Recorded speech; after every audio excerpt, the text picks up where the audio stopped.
All right, viewers, welcome to episode 2 of the Bronco Country Roundup. I'm Evan Sanford, joined by Kevin Hyatt, Karter Davis, and Chris Van Sickle. And real quick, just a quick thank you to all the listeners, viewers, wherever you got to hear our podcast. Thank you for all the kind words, feedback that you gave us.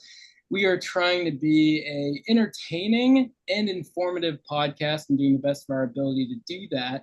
And so, actually, in that spirit, I have a correction from the first episode. We profiled the offensive line, specifically talking about Dalen Matoyer. And I said that he went to Butler Community College. He did not. He went to Mount San Antonio Community College, or Mount San Antonio, pardon me. It was Doga Iziani, and I'm not sure if I pronounced that right, but he came to us from Butler Community College, and so I made that mistake, and so my apologies, viewers.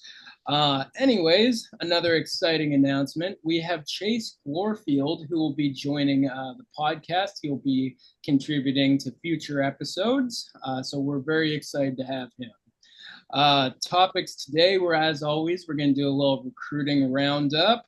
We've got sights and sounds from camp with specifically with a Chris Peterson sighting from Karter Davis. And then today we're profiling the tight end. So very exciting day for us. So why don't we just get started? So we had a little bit of an interview with a quarterback out of Georgia.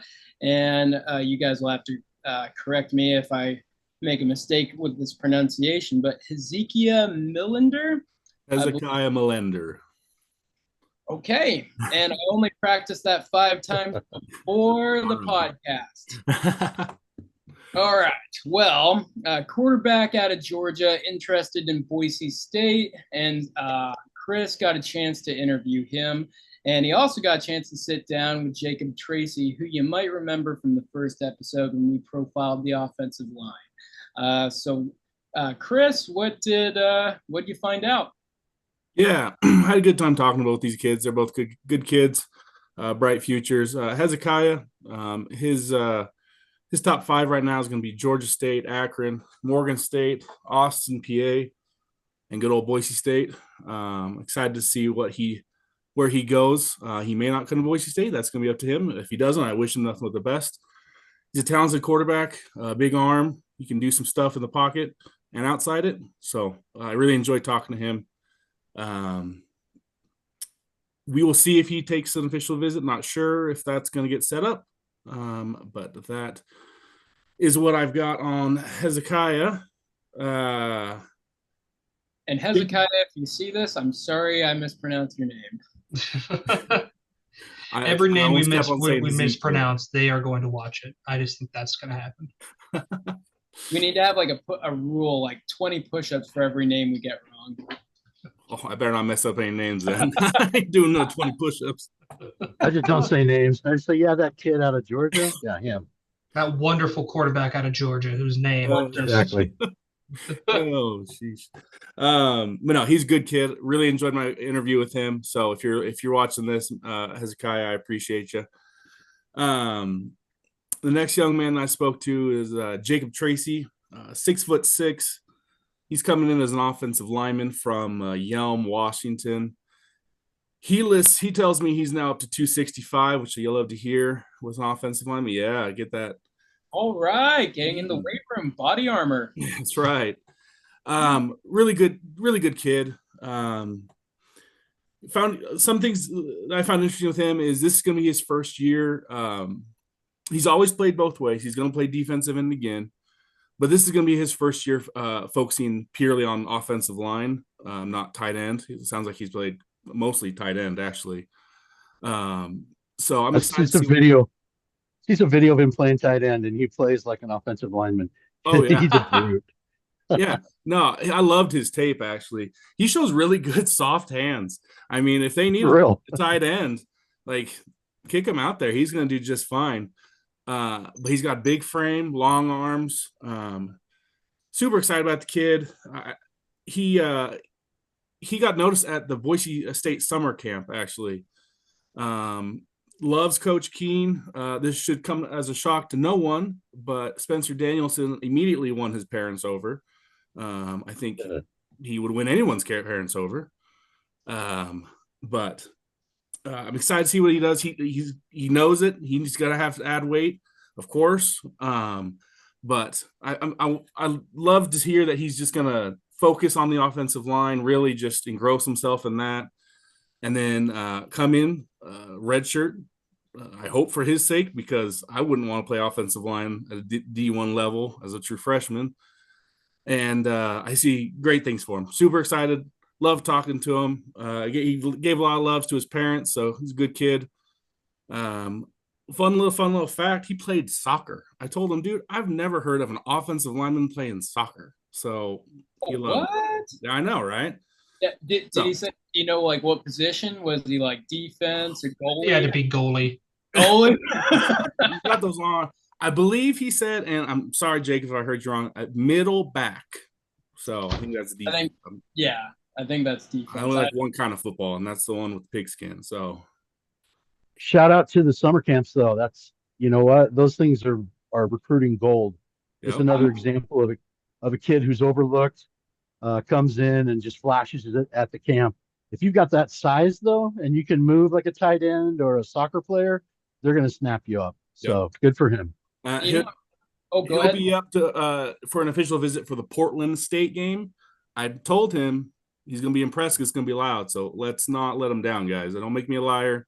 Show up and be loud. I'm really glad you mentioned the summer camps, because I believe, at least in the Northwest, it's down to Boise State and Eastern Washington. Those are the only schools that are still holding those camps. Correct me if I'm wrong. I don't know if Idaho still holds or hosts one, but that's a big kind of recruiting grounds for us, and it truly is that we still do that. And the schools that they get to come into those camps, I mean, the coaches make great contacts for recruiting in the future.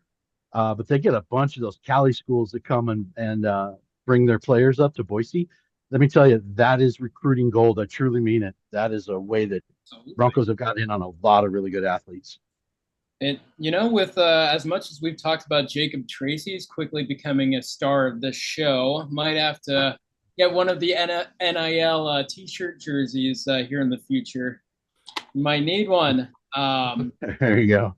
Well, if that's all we got from those interviews, then I think it's time to move on to Karter, who got to see Coach Pete on Saturday.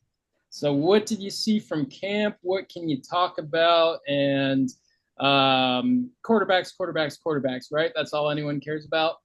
That seems to be what everybody cared about. But what I cared about was seeing Coach Pete.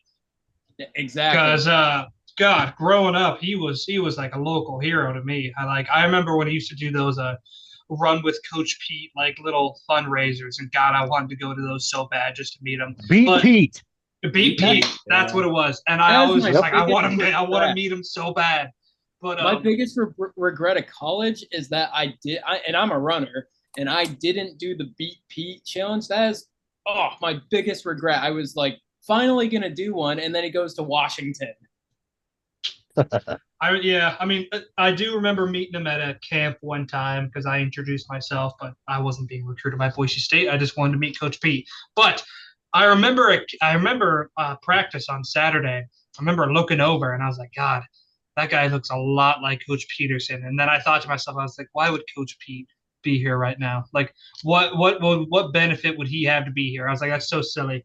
Then 20 minutes later, I see him over talking with BJ Rains and Jay Tuss. And I was like, that is Coach Pete. I recognize that voice. And I started freaking out a little bit because I loved Coach Pete back in the day, as everybody does. I mean, BJ Rains said he had 50,000 plus views on the picture he had of Pete and Dickie. So that's my little spiel about Pete.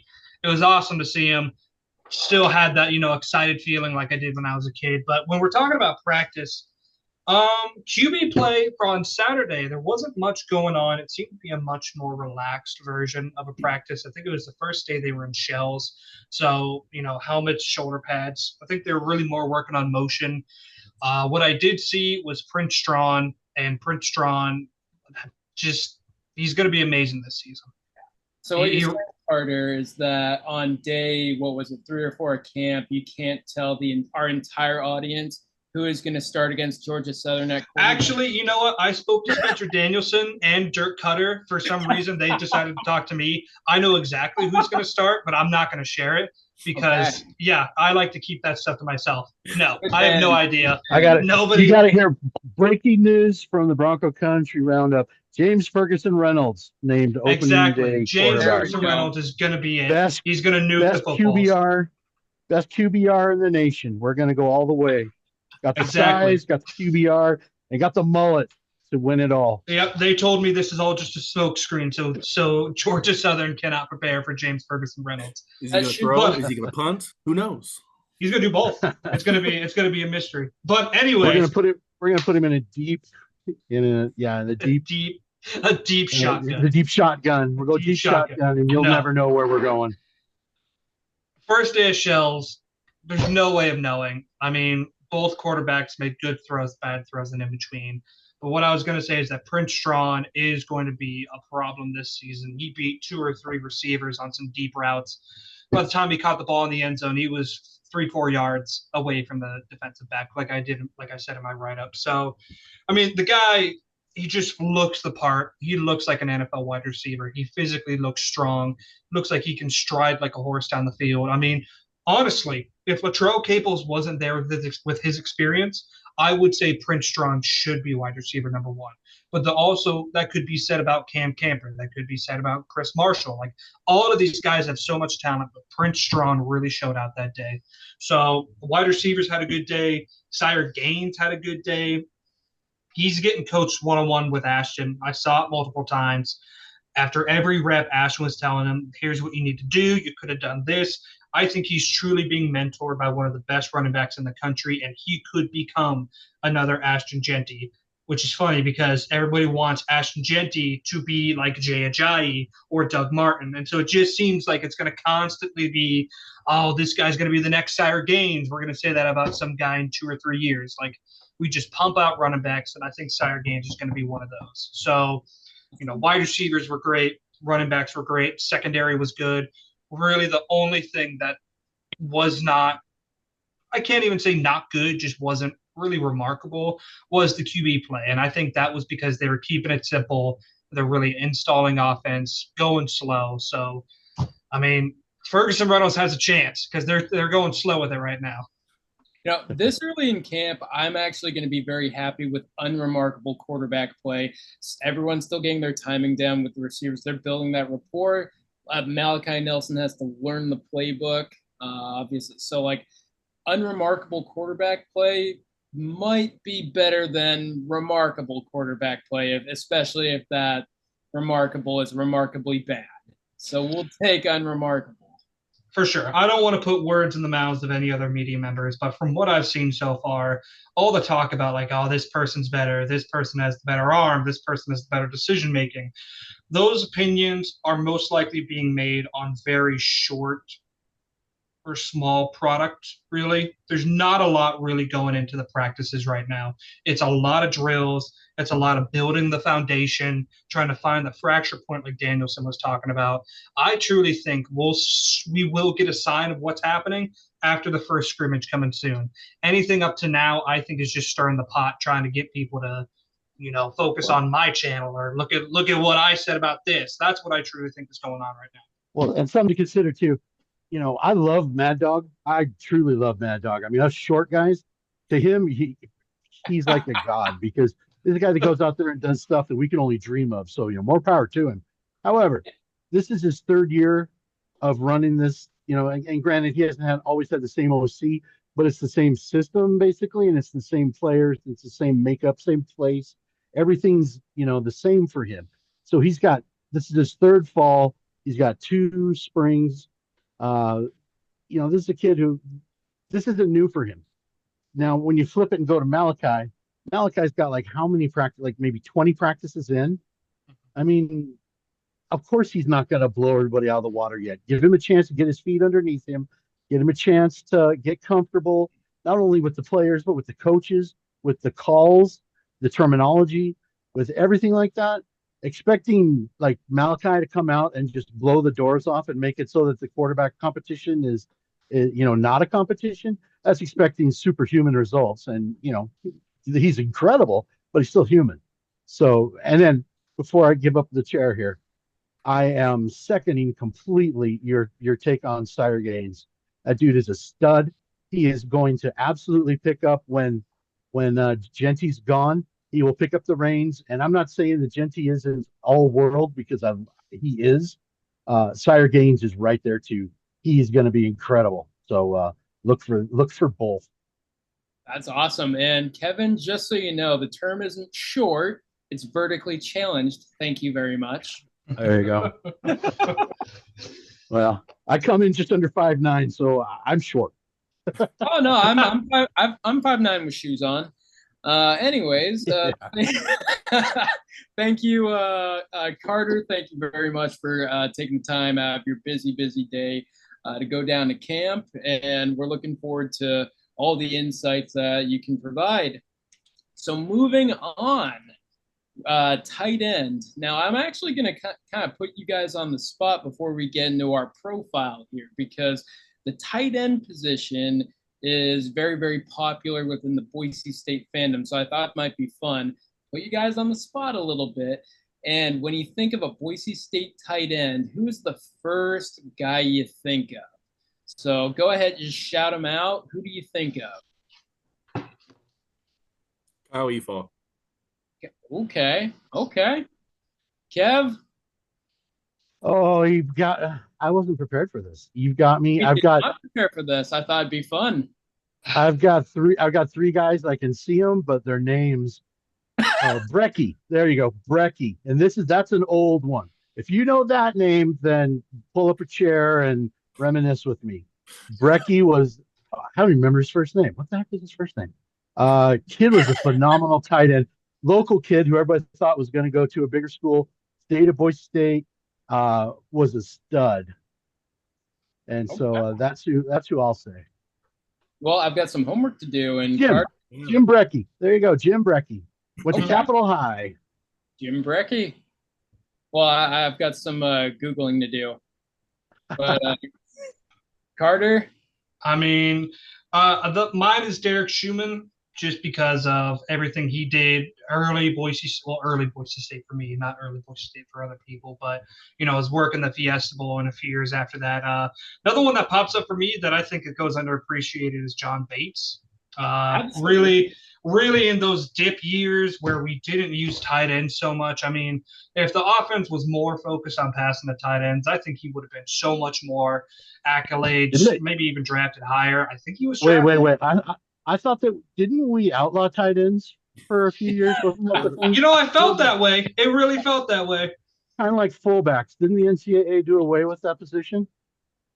Well, actually, I was gonna highlight because I believe we had Matt Pistone who came to us, and correct me if I'm wrong here, but he came to us as the tight end, but then we ended up kind of using him in a few different formations, kind of like a fullback almost. I remember those big, heavy goal line sets. He would line up kind of in that fullback position. So that's we dabbled, if memory serves. Sounds like Tyler Crow might do that this year. Yeah, I love me some fullbacks. All right, but moving on. That was fun. But moving on. Matt Lauder, he's going to be poised to be tight end one, had a breakout end of the season last year, was kind of stuck behind Riley Smith for the bulk of the season, but he is a redshirt junior. He is the 2024 All-Mountain West fourth team per Phil Steele, and that's preseason rankings.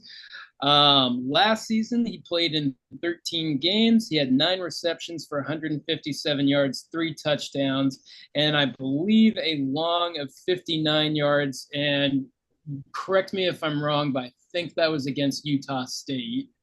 I could be wrong on that one. But end of the season, I believe Riley was a little banged up. Matt gets his shot and absolutely burst onto the scene. Boise State Twitter is hyped for this guy. We are too. So, Kevin, if you want to start us off, Why do you like Matt Lauter so much? What does he bring to the table? He is the whole package, just point blank. Kid can block, and he's a good blocker.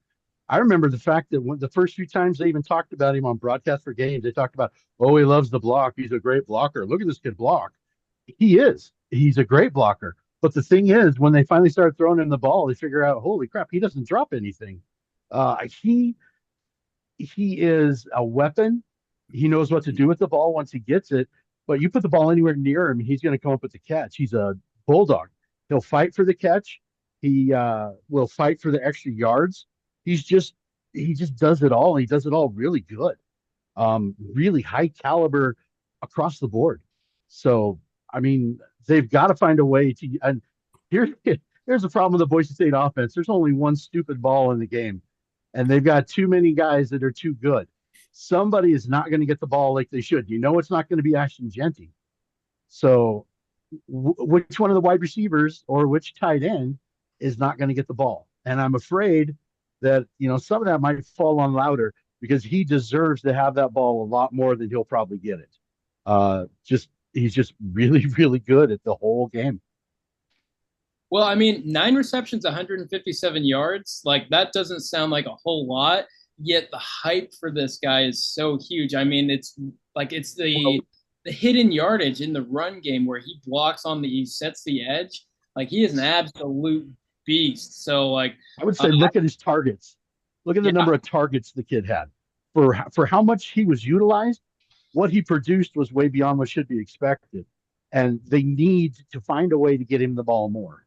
In the red zone, he should be probably the primary target, either him or Genty out of the backfield, because these are guys that just don't drop the ball.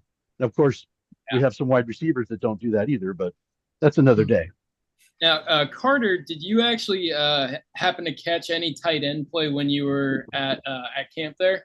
So I actually saw a lot more of Lauder when it came to spring ball because he was really the only tight end getting a lot of reps. So I definitely can shed light on the hype he's getting now because, as Kevin said, he doesn't drop anything. They were using him a lot in definitely some red zone play. He was open all the time, and sometimes when he wasn't, he would go up and get the ball anyway. The kid is 6'3", 240, so that's a lot of person to move when you're trying to fight for a ball.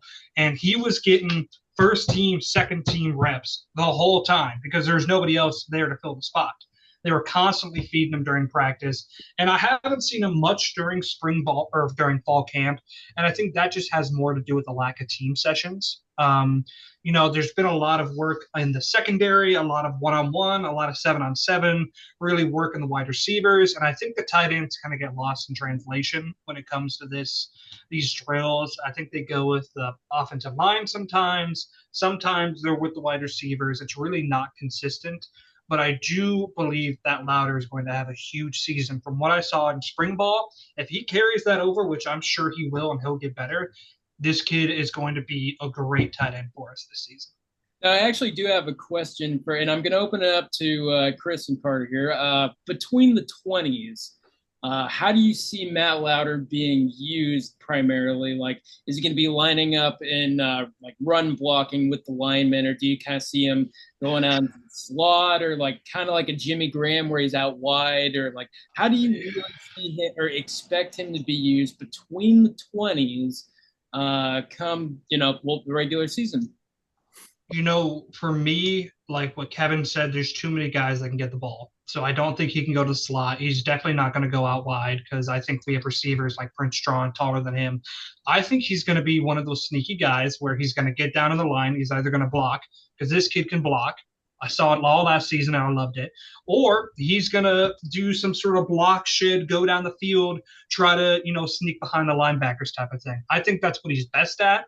That's what I saw a lot of during spring. And I think, obviously the offense might change a little bit with Karter, but I cannot see him moving from that position. And I think they'll definitely make plays for him there. Okay. Chris, anything to throw on top of that, or concur? No, I agree. I think he's going to line up on the line. Dirk Cutter's all about putting his players in their best position to succeed. And I think that's where he's going to line up. Shed a block, run down the field. I think that's exactly how they should use him, and I think they will. Well, all I know is how much they used him in NCAA 25. College football 25, I should say. That's what they're calling it.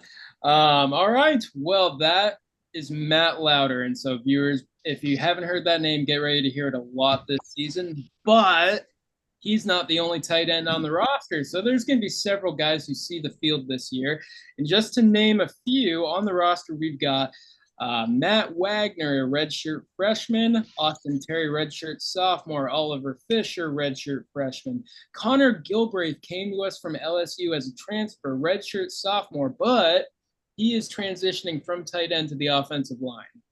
And then Mitchell Bothwell came to us from Villanova, redshirt junior. We have Caden Anderson as a part of the most recent recruiting class, but Spencer Danielson announced that he is out for the season with an undisclosed injury. And then we also have Luke Voorhees as a redshirt junior. So guys, and Kevin, I'll kind of turn it over to you first. That's a long list of names, and let me know if I skipped over a name. But that's a long list of guys for only a few spots. Who do you think sees time and why? I mean, I would say this: knowing Cutter, and knowing, I guess first off, knowing Dirk as he was a coach previously, and then following his career in the NFL and that, but then also just looking at Boise State and just kind of the trends, I would say that probably the most likely person to line up behind, or I should say, I guess, with the second team to tight ends, I would guess would be somebody who's been here a couple of years. So we're probably looking at upperclassmen. I know Voorhees is somebody that's been here for a little bit, and same with Wagner. Is it? No, not Wagner. Who? Terry, Austin Terry. I think they both see time as well. My dark horse, if I had to give you a dark horse or who I think sees time, Oliver Fisher, the tight end that we signed. He redshirted last year. He's out of Oregon. Is it Sheldon, Oregon? Sherwood. There we go. Sherwood, Oregon. This kid, he's 6'5", 242. He's got good size already for tight end. I saw some video of him at camps, so my interpretation of his play is pretty limited. I'll admit that. But what I saw, I came away super impressed with not just his hands, but like how flexible he is and how well he moves for his size. There's a lot of tight ends, a lot of bigger guys like that who are kind of wooden. They have a hard time, bending, flexing, and then running smooth. They're kind of a little bit more lumbery when they run. And I know you guys all know what I'm talking about. They kind of thump when they run. Fisher is a little bit more like a wide receiver, I would say. He's got some good moves to him. Now, I'm not calling him nimble by any stretch, but I came away really impressed with his hands and with just his body control. So if I had to give a dark horse, I really think Fisher will be really good in the future. Might not be this next year, but he's a name to hold on to for the future at tight end. I think he'll be good. Okay. Oliver Fisher. All right. Well, Karter, I think I already know who you're going to profile here, but go ahead. So a person that I've actually seen get some reps is actually Luke Voorhees, and I think that goes along with what Kevin has said about experience. He's been here since 2021, played in 13 games last season, didn't do much, but did play. And I think, he's been groomed to definitely get some snaps behind Lauder. I've seen him make some pretty good catches, get hyped up by the offense a little bit. So I definitely think he'll get there. Dark horse for me is Mitchell Bothwell. He's the transfer from Villanova. It kind of goes against what Kevin is saying about experience, but I also always have this inkling that if you bring in a transfer, it's because you need them for something. And when I think it's like, what do we need Mitchell Bothwell for something? Well, if you look at his career, he appeared in 21 games for Villanova, 2 catches for 7 yards. So that tells me that he's a blocker. And I feel like this staff believes in the idea that we needed more tight end blockers, maybe heavier run sets at the goal line, third and ones, fourth and ones, or just trying to open up, the secondary, trying to get him to maybe come in so we can pass more. Who knows? 6'4", 244. He's a big guy. So I think that's kind of my dark horse for playing time. Maybe not as much of like replacing Louder in the pass game, but they brought him in for something. With how many guys you named, they don't bring him in just cause. So I think he's going to do something. His impact, I'm not sure, but I definitely think that is a dark horse for some plays. Okay. All right. And Chris, who you got? Well, my my guy's kind of like Kevin's. Matt Wagner. We haven't seen him on the field really, so I'm just going off what I saw on tape in high school. Soft hands, big body. He's 6'5", 243. So my guy's 1 pound bigger than yours, Kevin. So haha. It was fighting words now. We'll have to bet on it. Whoever's a tight end has more receptions by the end of the year gets something. I don't know. Whoever gets the first special teams tackle. Wait, hold on. I picked Bothwell. I don't think he's going to catch anything. Why do I have to lose this? All right, snaps. How about just snaps on the field? No, so I like Matt Wagner. Big frame, good hands. I'm excited to see what he can do. Okay. So, viewers, if you're keeping tabs, that's Matt Wagner, Oliver Fisher, Mitchell Bothwell, and Luke Voorhees, all guys who maybe could see the field with Matt Louder.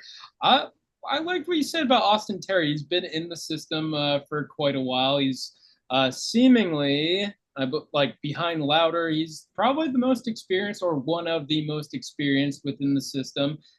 Good in the pass game, good blocking, and he's from Washington. So there we go. So I guess hometown. Yeah, well, actually, he's from Tumwater, which they are that's a powerhouse program down here. They're pretty darn good. So I'll roll with the Washingtonian here. So Austin Terry will be my pick, just purely because. So on that note, viewers, that brings us to the end of another Bronco Country Roundup. We do hope you enjoy. Thank you so much for the feedback and for continuing to provide feedback. Only makes us better. So thank you all. Go Broncos and good night.